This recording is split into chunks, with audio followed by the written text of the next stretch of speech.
So this is where we're starting in Selby at the railway station and heading north on this network of mainly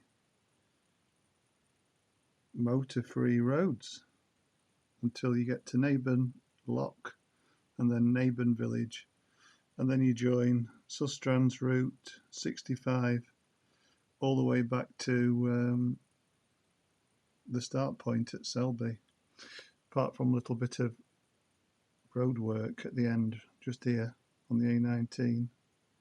But there is a cycle path, which means you don't have to actually use the road until you get to Selby itself. So that's the ride. Sustrans North is the bulk of circular day rides, and as I live near to Selby, decided to do that one on the Brompton today. Well, let's go and ride it. So off we go, leaving perhaps not the most attractive looking railway station in the world. You quickly are directed through the busier parts of this ride, which you get over and done within perhaps the first 5 or 10 minutes. And then you're onto a network of very quiet, perfect for cycling roads. I think that the Sustrans Circular Day Rides series of books is well worth delving into if you've got fed up of riding your local routes all the time and you're wanting a change. It's the northern one is particularly good, I think anyway. And I'm quite familiar with the roads around here, and I'm always discovering something that I've not seen before.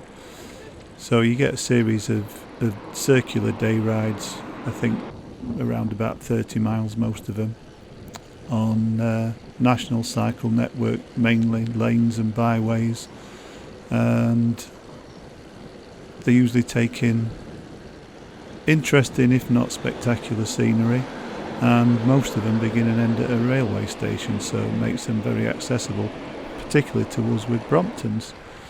And I think most of the routes are meant for intermediate or experienced cyclists, and the rides range from easy to difficult. You get a map, you get text directions if you want to take that with you or print it off, and they also give you a list of places where you can get food and drink along the route, and also a list of bike shops if anything goes wrong on your way. They also provide GPX navigation files for each route to download off their website, which is what I chose to do and put it on the Garmin.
Edge cutting. Oh, a bit of a nightmare for cyclists,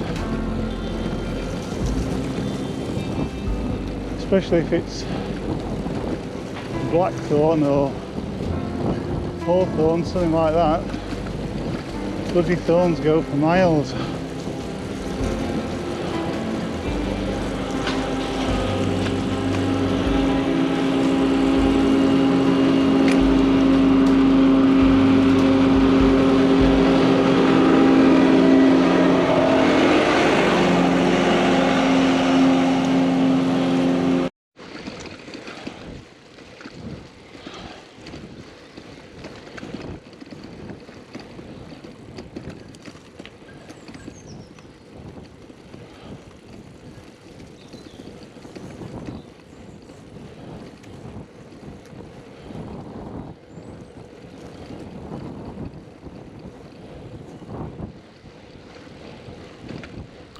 This particular route takes you from Selby, roughly heading north, to Wistow, Kelfield, Stillingfleet, and then you come to Neyburn Lock, which is where I would recommend that you get refreshments. There's a lovely tea room there, but it's only open at the latter half of the week. And then you drop back from Neyburn down Route 65 on the Sustrans network, which is an old railway line back to Selby railway station. Perfect. All Saints.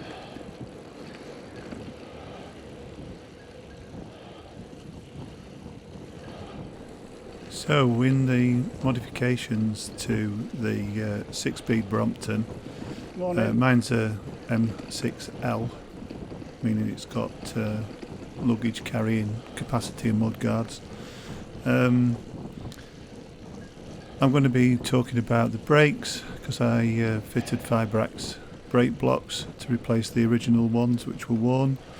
The Oct Parts Brace bridge extender, which I've been asked about by viewers, and some of the leather that I've got from Jim Barratt's Rothwell workshop.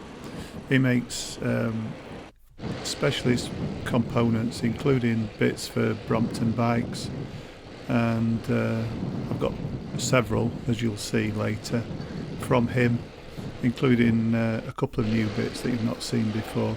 What they do is they protect the bike from cable wear and knocks when it's folded, or from you climbing onto the bike and catching it with your foot, that kind of thing. So I love it for that reason. But the main one that I wanted to talk about really was the Oct Parts handlebar extender, and what it allows you to do in a stylish way, I think, is provide an area where you can securely fasten lights, Garmin's, that type of thing, your telephone if you wanted to, anything really that you would want to fasten onto a standard flat handlebar, you can now do on an M-type handlebar on a Brompton. And I have, as I'll mention in a short while, put bags on there, day bags and bike packing bags. I want to stress that this has nothing to do with handlebar flex or anything like that. You might be thinking to yourself, has he put that on because the bars are bending when he stood in the pedals climbing? Let's give you a look at that.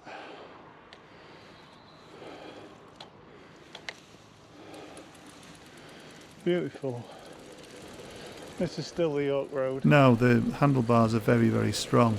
I think back in the early 2000s they may have had an issue with weak handlebars, and I think Brompton then provided something like this as a solution to that. But this is nothing related to that whatsoever. The handlebars are really strong and they don't flex when you're climbing out the saddle at all.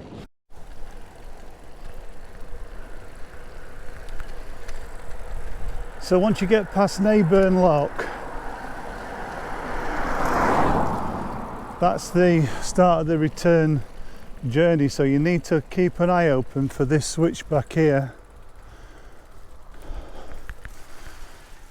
which takes us up onto the dedicated York to Selby cycle path. Yeah, so this is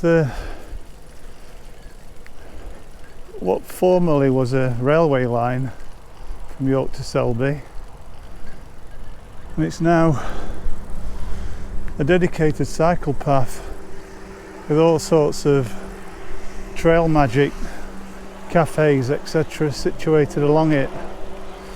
So it's traffic free, it's just for us cyclists, and it's absolutely perfect.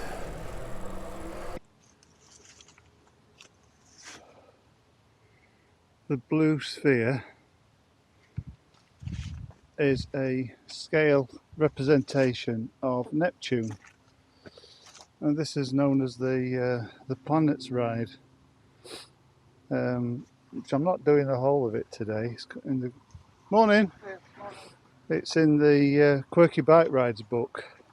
I have done it before, and it takes you from the railway station where I parked in Selby today into York.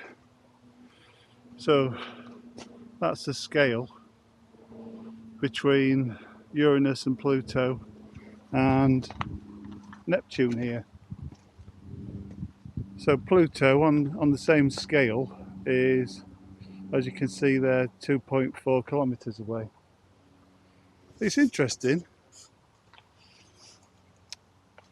While I've got the gear off the bike, I'll just quickly run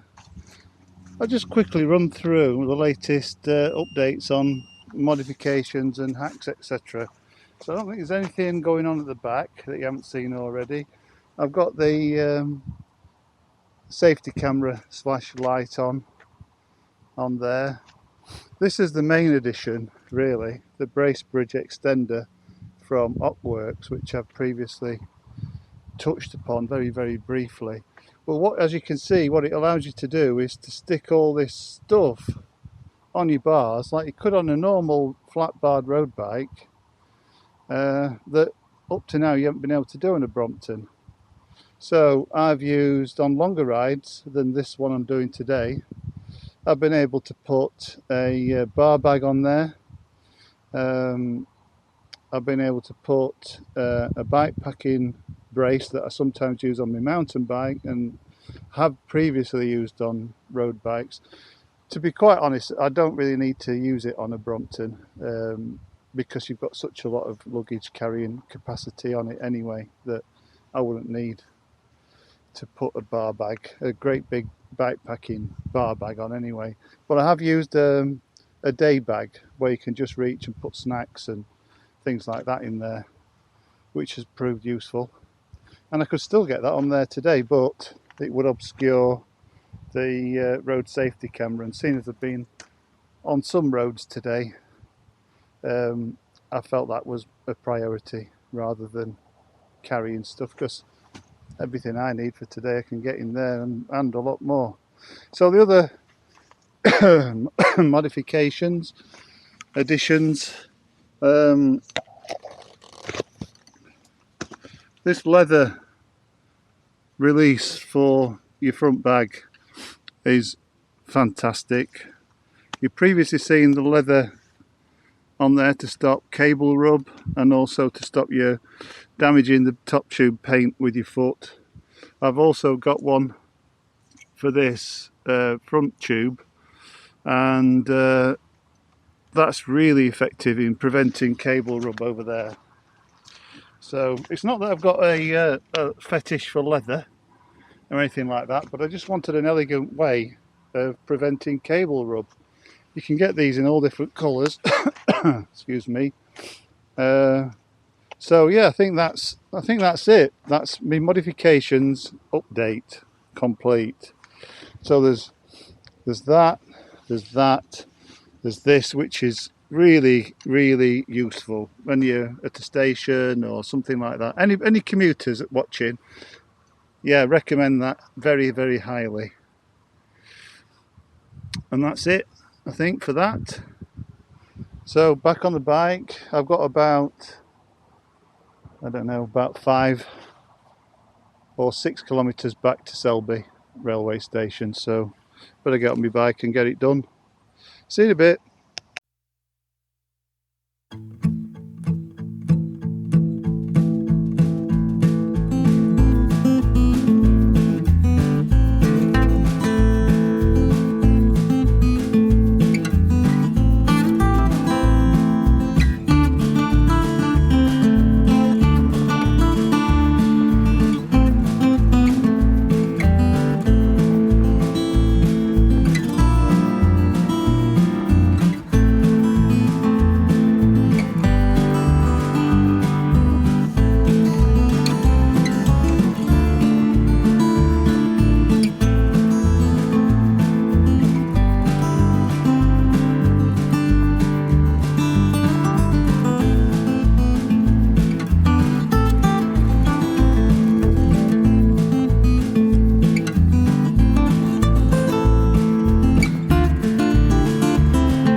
back at Selby railway station. It was a good ride. Very strong headwinds at times, but that's what you get. You can't moan as a cyclist.